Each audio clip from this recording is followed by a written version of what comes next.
Hello, beautiful people. Welcome back to another video. My name is Danny, and on this channel, we talk about bettering ourselves from the inside out. So, if bettering yourself is something you're into, then hit the subscribe button so you never miss a video with me. Over the last couple years, I've become so obsessed with neuroscience and psychology and the spirituality, the woo-woo of it. I want to know what helps somebody, what gets these people to go from someone who has a drug addiction problem to now somebody who's speaking on stages and changing so many people's lives. What gets them to this change? And yes, there's embracing the change, and yes, there's living through the fear, because you're never going to get rid of the fear, but living with it and understanding that I'm in control, my fear is not in control.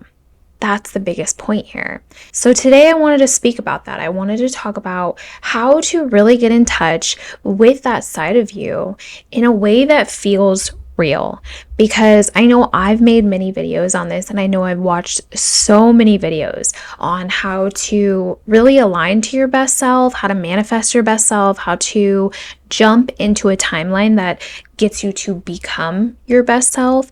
But reflecting on how I was a couple years ago, even a couple months ago, to who I am today, embracing this change, living with the fear, but knowing I'm in control, adding more whimsy to my life, allowing myself to be childlike no matter what age I get to, and understanding that extra additional part and having that audacity to become older and to become hotter and to become sexier. With one choice at a time, you're that much closer to becoming your best self and who you want to be. Section 1, your self-concept. This is the foundation, and I know I've spoken about self-concept before.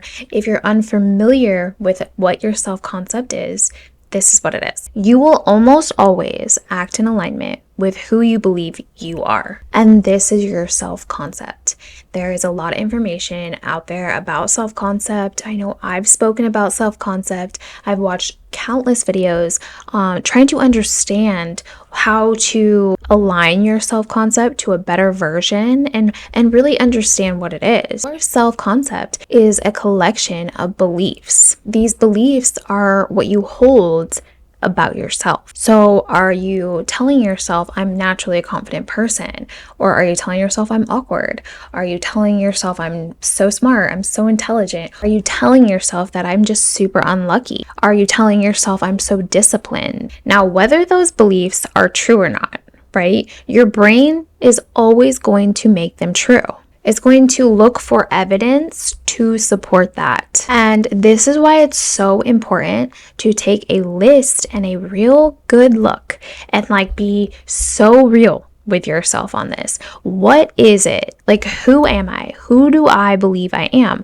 Look at your self-concept and ask yourself these questions. What are you telling yourself every single day? Who do you believe you are? Once you have this idea of who you believe you are, let's say you do believe you're confident, but you also have a belief that, yes, I'm confident, but I quit. Maybe I quit on some of the things that I know that I really, really, really want to pursue and I really, really, really want to complete. So once I have that thought in my head, this is who I believe I am, then ask yourself, who do I want to become? And this is going to be the part that you can do things to really sink it in and really lock it in with yourself. And this is why things like EFT, emotional freedom technique, tapping, this is so amazing, because it rewires you, because it takes that belief and it sinks it into you. So that way you can really change your self-concept into being somebody who is someone who doesn't quit. So instead of I quit, I'm confident. Yes, that's a great belief. I quit, not such a great belief. You want to change that up. Now, knowing that that's who you want to be, you can tell yourself, I am not somebody who quits. I am not somebody who gives up. I am somebody who follows it through all the way to the end, whatever it is. And this is going to be something that you're going to have to practice, because it's going to be a little difficult at first, but then it's going to be so easy because it's going to become so real, and your brain is going to start picking up on that and identifying as that. And that's when you know you're changing those patterns and you're changing those beliefs, all in all, changing your self-concept.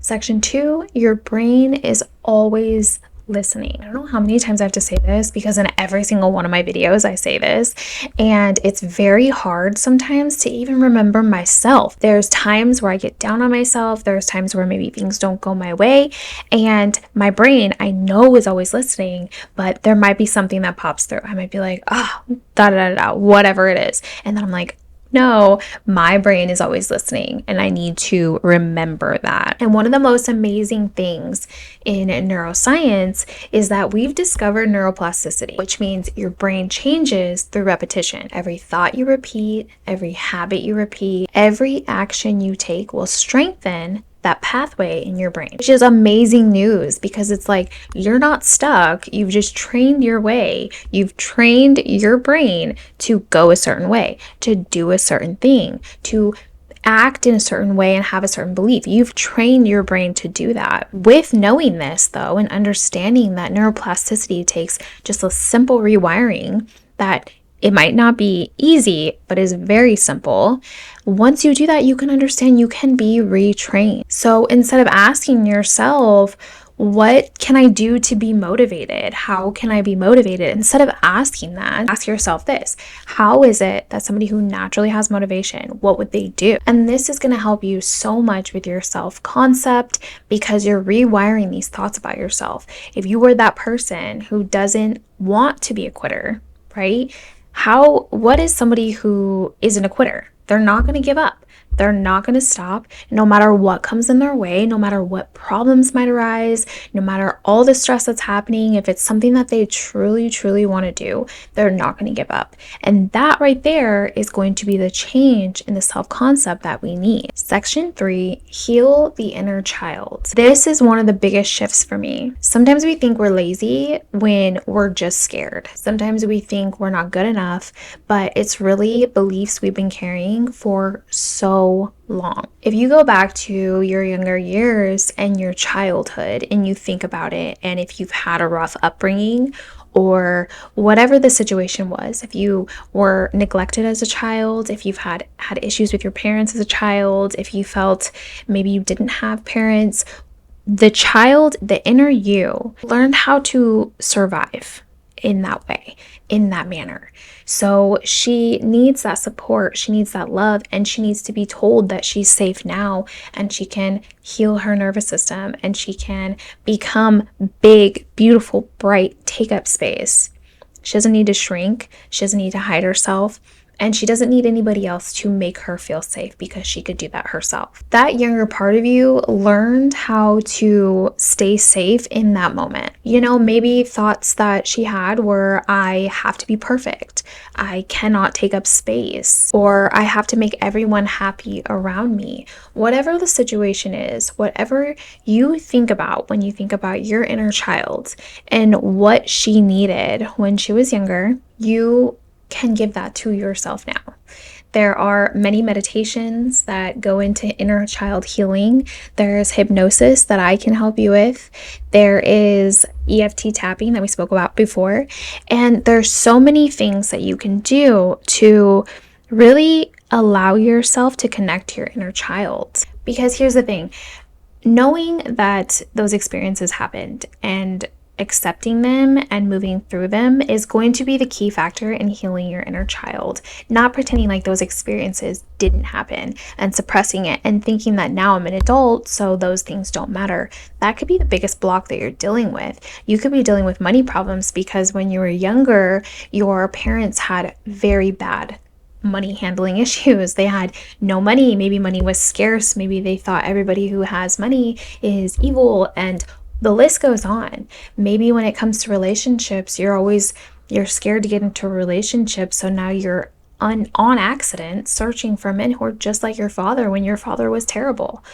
There are many things that can happen here. That's why it's so important to not pretend like those things didn't happen and to work through them and to heal them. The biggest part here is to give yourself compassion instead of criticism. This will allow your changes to become sustainable. Section 4, growth mindset. Having a growth mindset is such a valuable thing. It's such a valuable trait to have a growth mindset. And if you don't have one and you have a fixed mindset, you can change that. You can allow yourself to think better thoughts using neuroplasticity, changing your self-concept, all of the things, right? In order to have a growth mindset.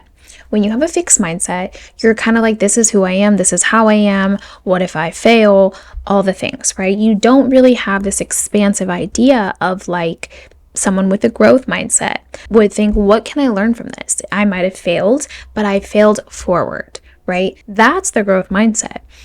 I don't understand when people don't want to learn more and they don't want to expand their mind more and they don't want to take any type of failure and understand what was my lesson in it, because there is always a lesson in something.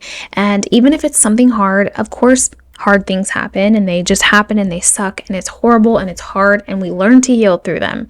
But a lot of things that come to you are a lesson. So you have to understand, having a growth mindset, you're going to think, what is my lesson in this? If a job didn't work out, what was the lesson in it? Maybe something better is coming along and I can learn from this situation. There is a lesson, and having a growth mindset, it's about understanding that it's not about perfection, and it's about understanding who you are. Everything can teach you something. Section 5, your energy matters. I believe that we carry an energy that reflects how we relate to others, whether it be your aura, your vibe, whatever it is. So it's something to remember that when you're constantly criticizing yourself, that's being reflected outward. And your energy feels chaotic, or maybe it feels constricted, and someone can't really catch your vibe. You're not connecting well with others. You're not relating well with others. You're not relating to others. When you trust yourself, you're expansive. This is something to really pay attention to, because people can feel that. They can sense that from you. So whether you call it energy, a presence, confidence, whatever the situation is, whatever it is that you want to call it, people can naturally feel when you feel connected to yourself. And this is why it's so important to do this work, to do the self-concept work, to heal your inner child, to really understand that your brain is always listening.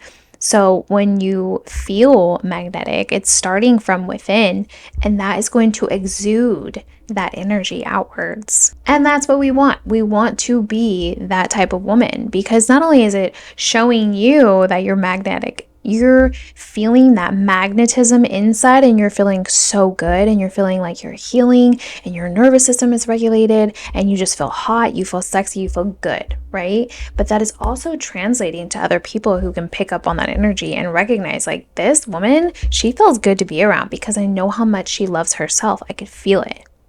That's what I mean. Section 6, possibility and perspective. Some people find inspiration in quantum theory that allows us to see that reality is a lot more complex than it first appeared. And then you can think about this as a practical takeaway. Don't let your current circumstances convince you that they're your permanent identity. This is very important to remember, because the choices you make today will shape who you become tomorrow. And the biggest idea here is to stay open to all of the possibilities that have potential to come your way, and allow yourself to live with the fear, but be in control. Allow yourself to be in control. Section 7, practical daily habits. These are habits that are really going to change your self-concept, remind you that your brain is always listening, heal your inner child, and just make your whole everything just overall better, right?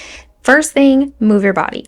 Always do something to move your body, whether it's working out, going to the gym, going to a class, going to a dance class, going on a walk, dancing around in your living room, whatever the situation is, doing yoga at home, it doesn't matter. Do something to move your body. Your body deserves it. It deserves to move and to feel good, and it's just so great. In the morning, I like to read something that's going to expand my mind, whether it's a self-help book, something that's going to give me knowledge, make me feel just really expansive.